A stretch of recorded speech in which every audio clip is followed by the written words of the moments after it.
Está pensando em pedir aposentadoria no ano que vem? Então é preciso estar atento a algumas regrinhas.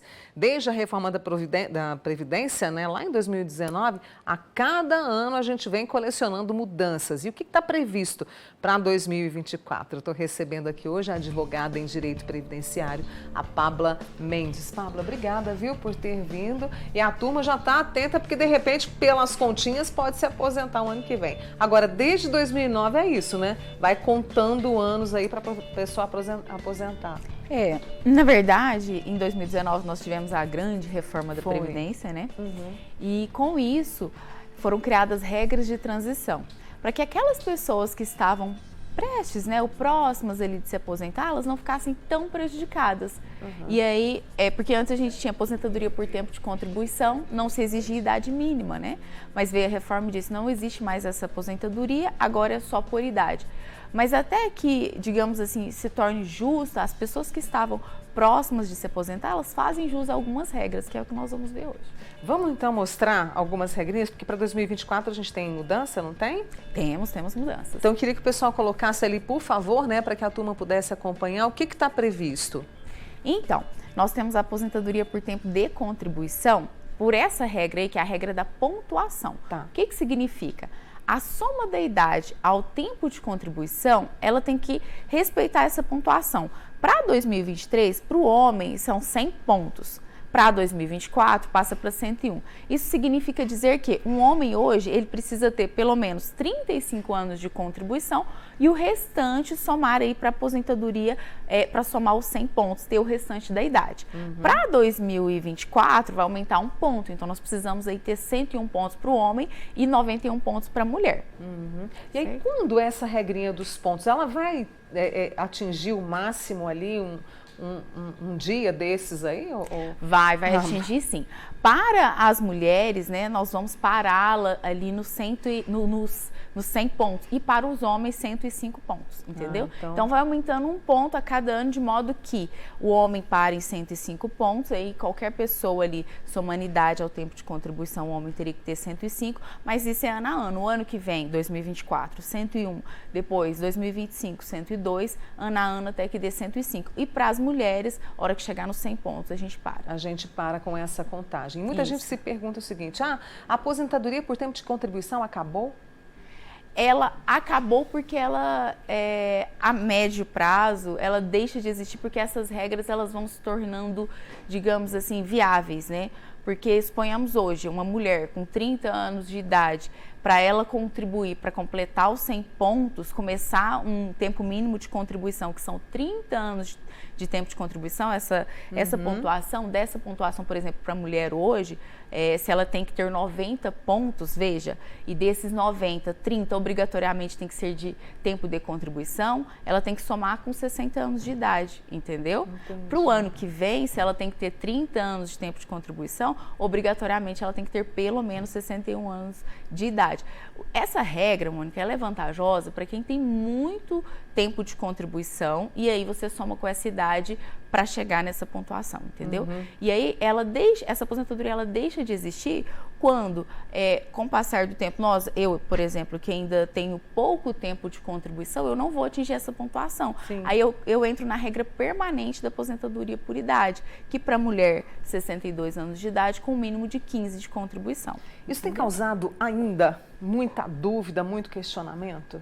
Tem, porque tem pessoas que às vezes entendem que agora só aposenta por idade. E não, tem muita gente com tempo de contribuição que supera ali os 25 e que está perto dos 30 e que para ela vai fazer sentido, né, no caso da mulher. E o homem da mesma forma. Dessa pontuação, pelo menos do homem no caso agora 101 pontos, a gente tem que ter pelo menos 35 anos de tempo de contribuição. E tem homem que tem esse tempo e não precisa esperar os 65 anos, entendeu? Então, que é um direito adquirido, vamos dizer assim? Não, o direito adquirido lá em 2019 é para aquele homem que fechou 35 anos de tempo de contribuição, independente da idade e da pontuação. E para a mulher 30 anos, entendeu? Às vezes essa pessoa já até fechou esse tempo mínimo, mas não requereu. E aí a gente fala do direito adquirido, que ela pode requerer em qualquer época. Em qualquer época. Entendeu? Eu quero até que a Pábula está explicando aqui pra gente, mas ela trouxe aí a regra de tempo de contribuição com a idade mínima, para explicar direitinho para os nossos amigos, reforçando que se você tem alguma pergunta para a Pábula, pode mandar aqui pra gente, tá? Pelo 99897.000. Vamos explicar então direitinho. 2023, os homens com 63, as mulheres com 58, né? Já em 2024... Isso, aí essa outra regra. Então, suponhamos que homem ou mulher não fecharam ali os requisitos para aposentadoria por pontos, né, que a gente chamou. A gente analisa outra regra, que é essa. Esse ano o homem tem que ter pelo menos 63 anos de idade, um mínimo de 35 anos de contribuição. Aí fechou 2023, ele não implementou, por exemplo, essa idade, ou vai implementar em janeiro, aí ele fala, vou fazer 63 anos e vou lá no INSS requerer o benefício. Posso? Não, para 2024 ele vai ter que ter pelo menos 63 anos e meio e um mínimo de 35 anos de tempo de contribuição. A mulher, 58 anos, aí aumenta esses 6 meses, passa para 58 anos e meio, com um mínimo de 30 anos de contribuição.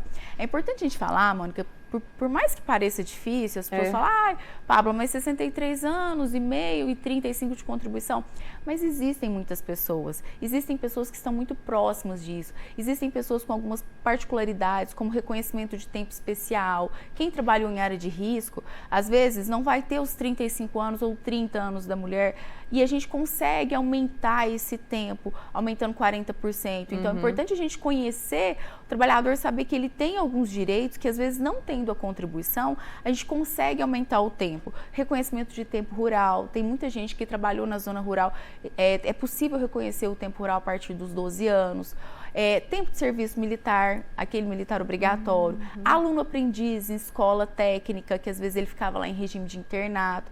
Então, são tempos que efetivamente aquele trabalhador não contribuiu com a Previdência, mas dá o direito para ele de somar isso àquele tempo de contribuição.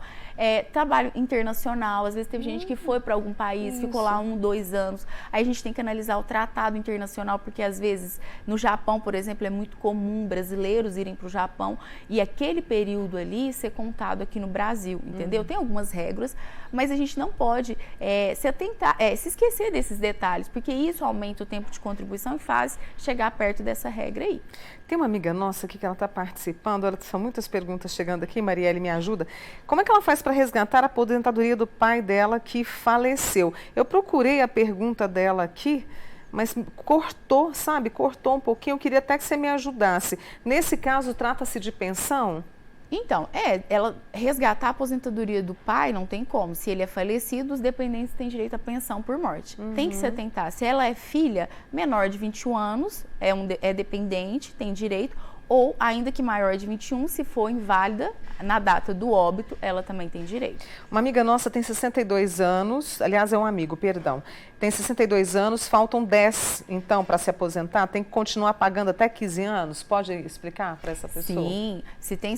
É homem ou mulher? Pois é, acho que é um autônomo, né? Eu acho que é homem. Enfim, se for homem, completa 65 anos de idade, às vezes não vai ter os 15 de contribuição, mas não deixar de contribuir para que ele complete esses 15 anos, às vezes ele vai passar dos 65, mas vai se aposentar quando completar os 15 anos. Vou me aposentar como funcionária pública e continuo pagando INSS como autônoma. Conseguirei me aposentar também pelo INSS após 15 anos de contribuição? Sim, isso é muito interessante, porque às vezes o servidor público, além dele prestar aquele serviço ali como ele é efetivo, às vezes ele tem o serviço como autônomo, ele pode pagar o INSS nessa situação. Aposenta sim. Uma pessoa que não quis se identificar, no caso, a pessoa que é soropositivo, né, tem o vírus HIV, pode se aposentar? Pode, desde que ela tenha contribuição. Aí a gente tem que falar em carência, né? Porque às vezes é uma aposentadoria por invalidez ou um auxílio-doença, que são benefícios por incapacidade. Carência mínima para esses benefícios, 12 meses. Muito bem. Pábula, eu preciso muito te agradecer por ter trazido essas orientações para 2024, para que a gente possa ficar atento ao que a gente tem direito, né? Então, muito obrigada e um ano de prosperidade para você, Amém, viu? Eu que agradeço, sempre muito bom estar aqui. Obrigada. Essa é a Pábula Mendes, advogada, né? E aqui especialista no direito previdenciário, tá? Obrigada, viu?